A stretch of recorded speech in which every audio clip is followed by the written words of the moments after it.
정수의 연산에 대해서 알아보도록 하겠습니다. 먼저 정수에 대해서 알아보죠.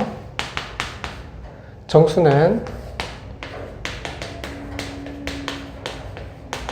양의 정수 0, 음의 정수로 이루어져 있습니다. 양의 정수는 우리가 알고 있는 자연수인데요. 자연수는 개수를 셀 때 사용하는 수입니다.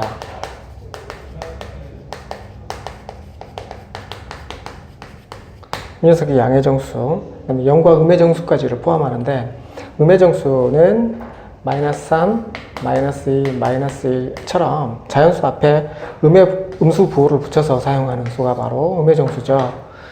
그리고 0, 그다음에 1, 2, 3 이런 녀석들인데, 이 앞에는 플러스 기호가 생략되어 있습니다. 즉, 정수는 자연수에다가 플러스, 마이너스와 같은 부호를 붙여서 사용하는 수를 정수라고 할 수 있겠죠. 물론 0을 포함합니다.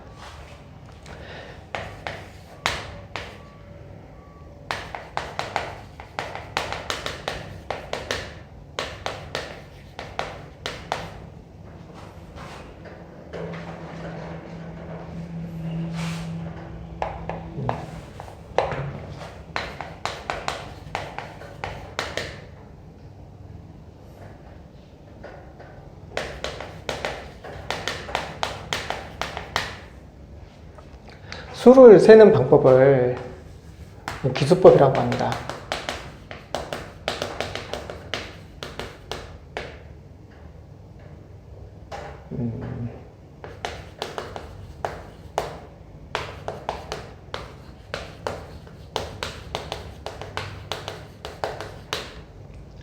우리가 쓰고 있는 수는 십진수죠. 십진법은 10개씩 묶어서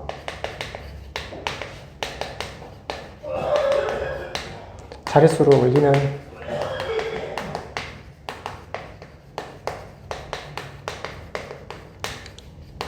방법을 말합니다. 1의 자릿수 10개를 만들면 10의 자릿수가 되고, 10의 자릿수 10개를 만들면 100의 자릿수가 되는 거죠.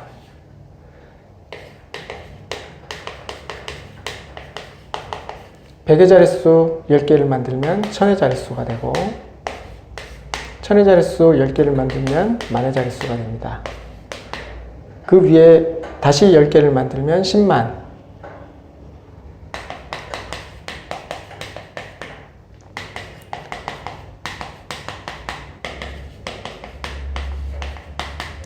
다음은 억이 되죠. 마찬가지로 10억, 100억, 1000억, 조 이런 식으로 올라갑니다. 이렇게 각 자릿수마다 그 값어치가 각각 다르다는 거죠. 만에 5만큼이면 5만이라는 얘기입니다. 1000의 자리에 4가 들어가 있으면 4000이라는 얘기죠. 즉 5만 더하기 4000 더하기 300 더하기 20 더하기 1, 이 값을 5, 4, 3, 2, 1 이런 형태의 수로 표현하게 된다는 이야기죠. 값을 표시할 때, 읽을 때는 이렇게 만, 억, 조, 경과 같이 자리가 바뀔 때 4자리 단위로 끊어 읽는다고 생각하면 됩니다. 5만 4천 300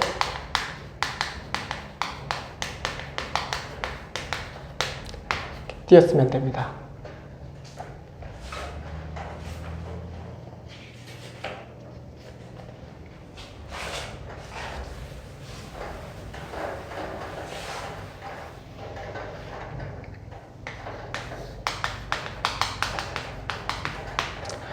정수의 덧셈 방법에 대해서 알아봅시다. 정수의 덧셈은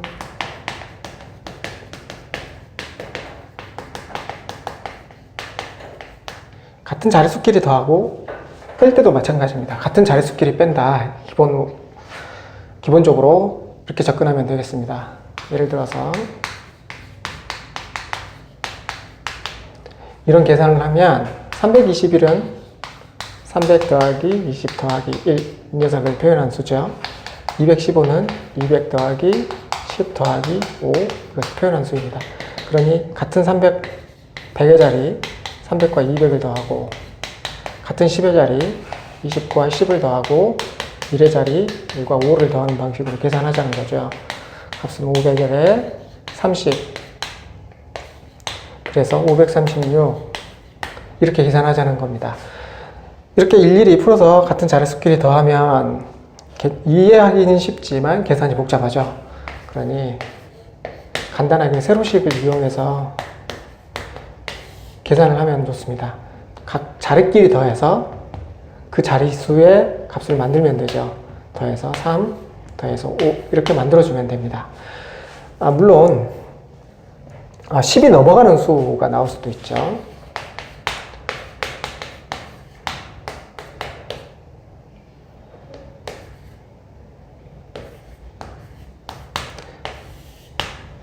(10이) 넘어가는 값이 나오면 그 윗자리로 넘겨주면 됩니다.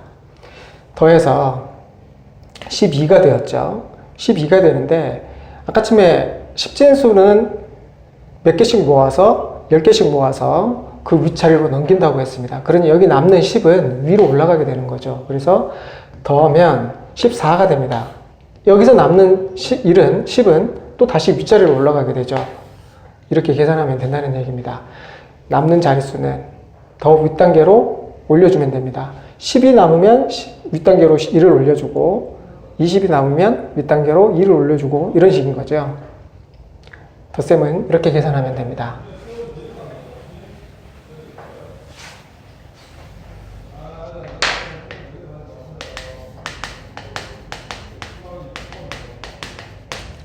뺄셈도 덧셈과 마찬가지로 같은 자리끼리 빼주면 됩니다.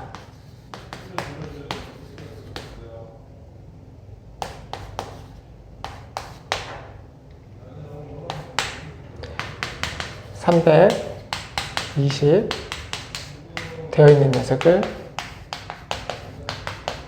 빼자는 거죠. 그러면 300에서 100을 빼고, 20에서 10을 빼고, 1에서 1을 빼면 됩니다. 그러면 210, 이렇게 계산하자는 거죠. 세로식으로 계산을 해보면 같은 자릿수끼리 빼주면 됩니다.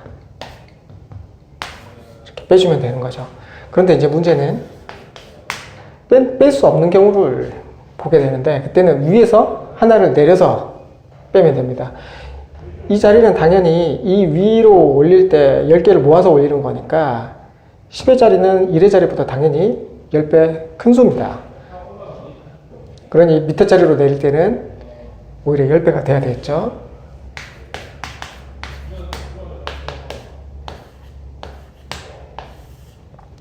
빼봅시다. 6에서 9를 뺄 수 없으니 위에서 하나를 내려서, 그러니까 7에서 1만큼을 빼서 밑에 자리로 내려줍니다. 그러면 이게 10이 되는 거죠. 그러면 여기는 한 자리가 빠져서 6이 됩니다. 그러니 16에서 9를 빼자는 거죠. 이렇게 됩니다. 그리고 6에서 6을 빼서 없어지고, 이렇게 계산된다는 거죠. 위에 자리에서 한 자리를 내려서 계산하면 됩니다.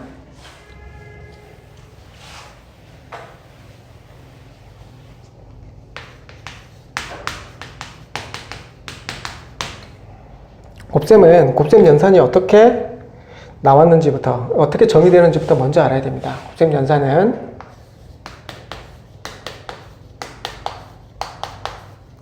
같은 숫자가 여러 번 더해지는 경우를 간략하게 표시한 연산이라고 생각하면 됩니다. 2가 5번 더해져 있죠. 이 녀석을 우리는 2 곱하기 5와 같은 형태로 표시하게 된다는 이야기입니다. 이 상황을 일반화시켜 보면 같은 수를 여러 번 더한 녀석을 이와 같은 형태의 기호로 표시하자. 이게 바로 곱셈 연산의 정의입니다.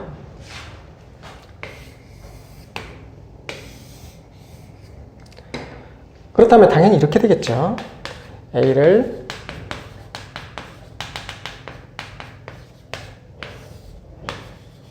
n번 더한 것과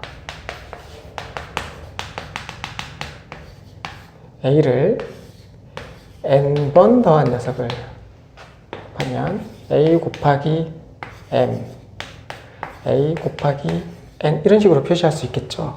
하지만 실제로 n번 더해졌으니 m 곱하기 m 더하기 m 더하기 n번 더해진 것과 같습니다. a가. 이걸 우리는 분배 법칙이라고 얘기합니다.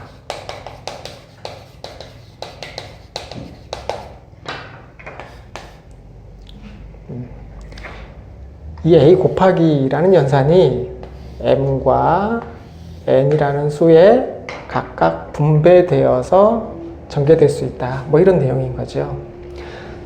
또 이 녀석은 도식적으로 표현해 보면 이렇게 생각할 수도 있습니다. 이렇게 a개가 있는 거죠. 그리고 마찬가지로 a개 해서 이런 a개씩의 묶음이 총 n개가 있다고 생각해 봅시다. 그러면 a개 전체 동그라미 개수를 세보면 a개 더하기 a개 더하기 a개 더하기 해서 a가 총 n번 더해진 걸 알 수 있죠. 이 녀석은 당연히 a 곱하기 n으로 표시할 수 있습니다. 하지만 묶는 방법을 약간 달리 해보면 이 녀석은 n개가 되죠. n개가 모두 몇 번, n이 모두 몇 번 더해진 것과 같으니까 a번 더해진 것 같습니다. 이 녀석은 다시 n 곱하기 a와 같은 형태로 표시할 수 있죠. 당연히 동그라미의 개수는 같은 상황입니다. 그러니 이 값과 이 값이 정확하게 같게 나오겠죠. 그래서 우리는 a 곱하기 n이 n 곱하기 a와 같다는 걸 확인할 수 있습니다. 우리는 이렇게 곱해야 되는 두 수가 서로 위치를 앞뒤로 바꿔서 계산을 해도 그 계산 결과가 같다는 걸 확인했죠. 이럴 때 우리는 곱셈은 교환법칙이 성립한다.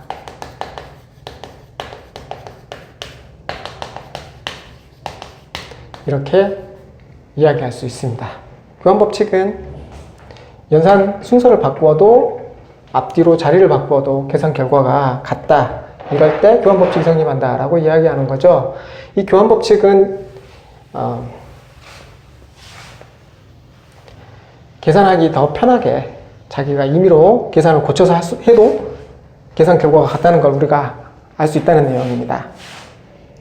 그러면 실제 곱셈 연산을 해보면 이렇죠. 이 녀석은 15 더하기 15 더하기 15 같습니다. 이렇게 계산할 수 있겠죠. 그런데 기껏 이렇게 간단하게 표시해 놓고 이렇게 복잡하게 다시 바꿔서 계산한다는 거는 낭비겠죠. 그러니 좀 더 다른 쉬운 방법을 써보자. 세로식으로 계산해 보자는 거죠. 이때 각각의 자리를 곱해가지고 그 값을 만들어서 더하면 됩니다. 3, 5, 15, 15죠. 이로 올라갑니다. 이때 1 더한 녀석을 곱하는 것이 아니라 1은 나중에 따로 더해주면 됩니다. 3, 1은 3. 3 결과 나온 것과 1을 더해주자는 거죠. 이런 식으로 계산하면 됩니다. 이 녀석은 이런 방식으로 생각해도 됩니다. 15를 10 더하기 5 3이 10번 더해지고 5번 더해지고 그래서 총 15번 더해진 거죠. 그러면 3이 10번 더해진 거에다가 3이 5번 더해진 녀석을 더해도 된다는 이야기입니다. 즉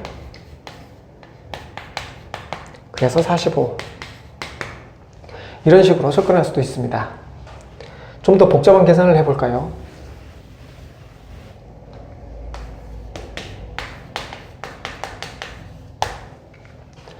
이 수는 27 더하기 27 더하기 해서 총 13번 더해진 걸 말합니다. 그러니 27 10번 더한 거에다가 27 3번 더한 거를 더해도 괜찮겠죠. 즉 27 곱하기 10에다가 27 곱하기 3을 해도 됩니다. 270에 이렇게 그래서 이렇게 계산할 수도 있다는 거죠. 그런데 역시 복잡하죠. 그러니 세로 계산식을 이용해서 계산합시다. 세로 계산식을 이용할 때는 좀 주의해야 될 점이 있습니다. 자릿수를 맞춰야 된다는 건데요. 밑에 있는 녀석을 기준으로 해서 1의 자리에서부터 시작하는 녀석은 당연히 1의 자리에서부터 시작을 합니다. 3, 7에 21, 22 올라가죠. 2, 3은 6 더해서 3, 4, 12가 아닙니다. 2, 3은 6을 해서 6에다 2를 마지막에 더하는 거죠. 이렇게 계산됩니다. 그리고 이 앞에 있는 녀석을 계산할 때는 이 수가 있는 위치를 기준점으로 해서 이 위치부터 계산식이 나오게 됩니다. 그래서 1 곱하기 7 하면 이 자리에 7이 쓰여진다는 얘기죠. 이 자리가 아닙니다. 이 1은 2. 그래서 마지막 나온 값을 모두 자릿수대로 더해주면 됩니다. 이렇게 계산하면 되는 거죠. 자리가 높아져도 마찬가지로 계산하면 됩니다. 그런데 만약 여러 개가 곱해져 있다면 어떻게 될까요? 여러 개가 곱해져 있다면 아무거나 먼저 계산을 해도 관계없습니다. 27 곱하기 5를 먼저 하고 나중에 6을 곱하는 방식이나 5 곱하기 6을 먼저 하고 나중에 27을 곱하는 방식이나 계산 결과가 모두 같습니다. 이런 계산 결과가 같다. 이것을 우리는 곱셈은 결합법칙이 성립한다.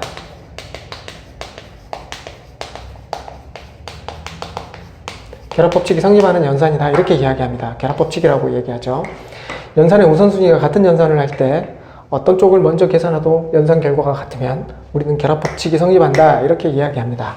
좀 복잡한 내용이긴 한데 굳이 지금 알 필요는 없는 내용이든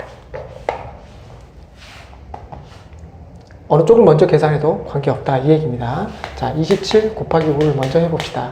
5, 7에 35, 3이 올라갔죠? 2, 5, 10, 그래서 135.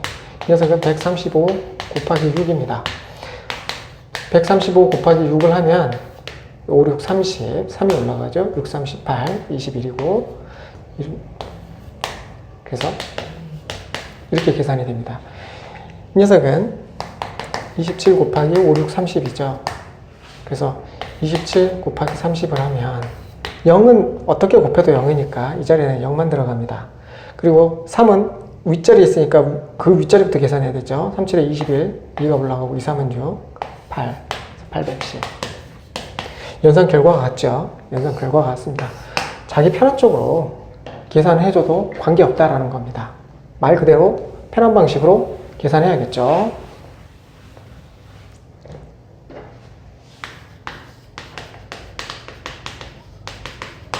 나눗셈 연산을 알아보겠습니다. 나눗셈 연산은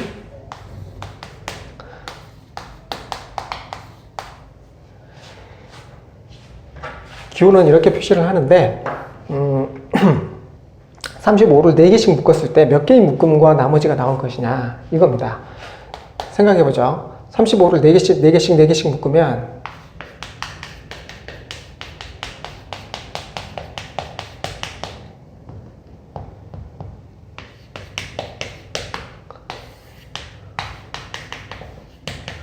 (32) 이렇게 되죠. 그런데 35를 만들려면 얼마가 더 필요합니까? 3이 더 필요하죠. 즉 몫은 4이고 나머지 3이 된다 이겁니다. 마지막 남은 조각은 3개로 4개짜리 한 묶음을 만들 수 없다 이 말이죠. 이 식을 이렇게 표현합니다. 35라는 값은 4로 나누어 몫이 8이고 나머지가 3이다 이렇게 표시합니다. 이 앞에 있는 이 수가 나누는 수이고 이 값이 바로 몫이 되죠. 뒤에 나오는 이 값이 나머지가 나머지는 당연히 나누는 수보다는 값이 작습니다. 만약 이 값이 크다면 그 값만큼을 몫으로 빼줄 수 있겠죠. 그러니 나머지는 나누는 수보다는 작습니다.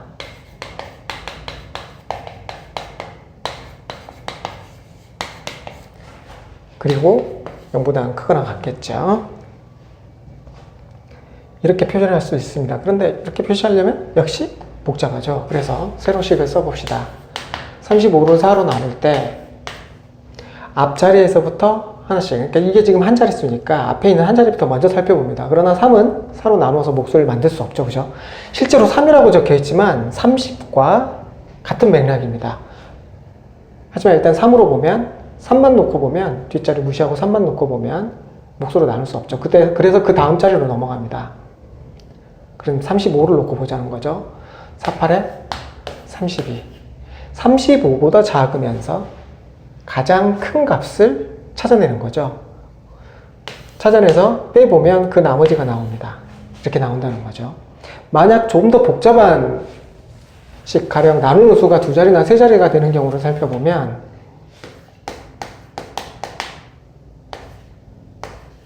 이런 경우를 한번 살펴봅시다. 그러면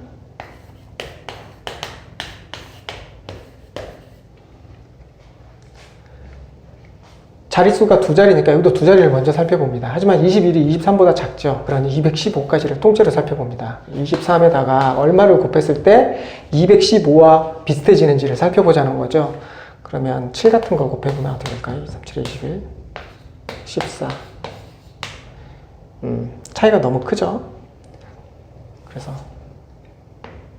9 같은 거 한번 해봅시다. 19, 27, 2가 올라가고 29, 18. 비슷하고 8밖에 차이가 안 나네요. 그렇죠? 몫을 9로 잡고 그러면 39, 27, 2가 올라가서 98, 207 이렇게 됩니다. 빼보면 나머지가 8 나온다는 걸 알 수 있죠. 이렇게 자릿수가 커질 때는 그 자릿수에 맞춰서부터 시작을 하면 됩니다. 두 자리부터, 두 자리면 두 자리부터, 세 자리면 세 자리부터. 물론 이 안에 있는 수가 더 부족하면 뒷자리까지 넘겨서 계산하자는 거죠. 자릿수를 맞춰서 올려줘야 됩니다. 이 뒤로 넘어가는 건 소수점의 영역이니까 그거는 그때 가서 소수점 연산을 할 때 넘어가서 생각해 보도록 합시다.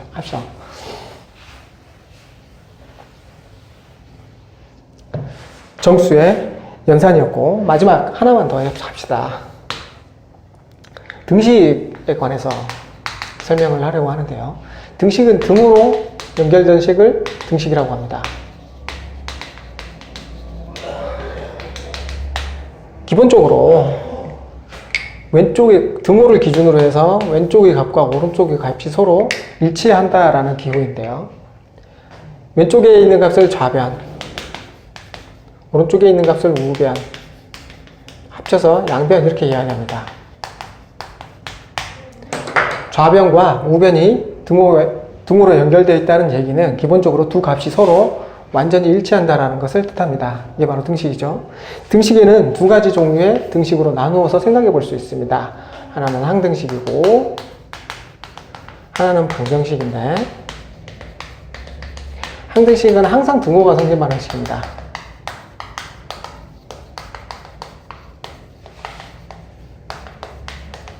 항상 등호가 성립하죠. 방정식은 특정한 값에서 등호가 성립합니다. 그럼 이 특정한 값을 뭐라고 할까요? 바로 방정식의 해라고 얘기합니다. 또는 근 이렇게도 이야기하죠. 방정식의 근, 방정식의 해 이렇게 이야기합니다. 바로 이 특정한 값을 구하는 과정을 방정식을 푼다.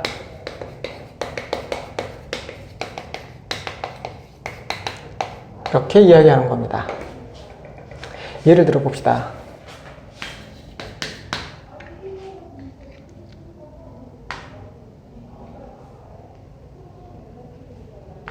x 더하기 1의 제곱은 전개를 해보면 x의 제곱 더하기 2x 더하기 1이 나옵니다.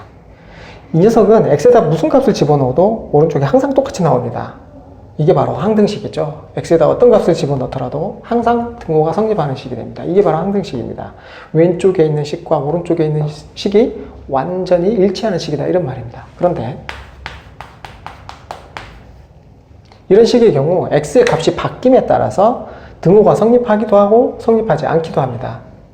이런 식을 우리는 방정식이라고 하죠. 특정한 값을 대입할 때만 등호가 성립하는 식을 말합니다.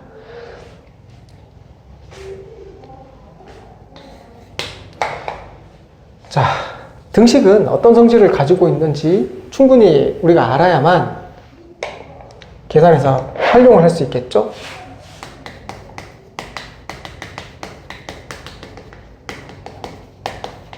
등식은 이런 성질을 가지고 있습니다.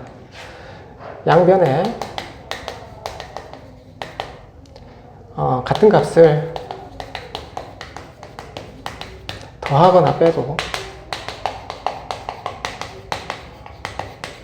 등호가 성립합니다. 등호가 성립합니다. 또 양변에 0이 아닌 같은 값을 곱하거나 나누어도 등호가 성립합니다. 양변에 0을 곱하는 경우에는 관계없는데 나누는 경우 때문에 0을 빼는 거죠. 수를 0으로 나누는 경우는 수학에서 취급하지 않습니다. 그렇기 때문에 0 아닌 값이라고 얘기를 했죠. 곱하는 경우에는 0 넣어도 관계없습니다. 상관없는데 나누는 경우 때문에 0을 뺀 겁니다. 즉 등식에서 양변에 똑같은 값을 곱하거나 나누거나 더하거나 빼더라도 등호가 성립한다는 거죠. 이 등식의 성질을 이용해서 다음과 같은 문제를 풀 수 있습니다. x를 구하고 싶은데 이 마이너스 1을 없애고 싶은 거죠. 마이너스 1을 없애고 싶으면 양변에 1을 더하면 됩니다. 그러면 이 x는 4 이렇게 계산되겠죠. 또 x를 구하고 싶으면 이 2를 없애고 싶습니다. 없앨 때 어떻게 해주면 될까요? 2를 나누면 주면 돼요. 나누기 2, 4 나누기 2 이렇게 계산하는 거죠. 그러면 나누어져서 x가 남고 나누어져서 2가 되는 거죠. 자, 이와 같이 등식의 성질을 이용해서 등호가 들어간 계산을 할 때는 등식의 성질을 이용해서 계산하면 완벽하게 우리가 원하는 걸 구할 수 있습니다.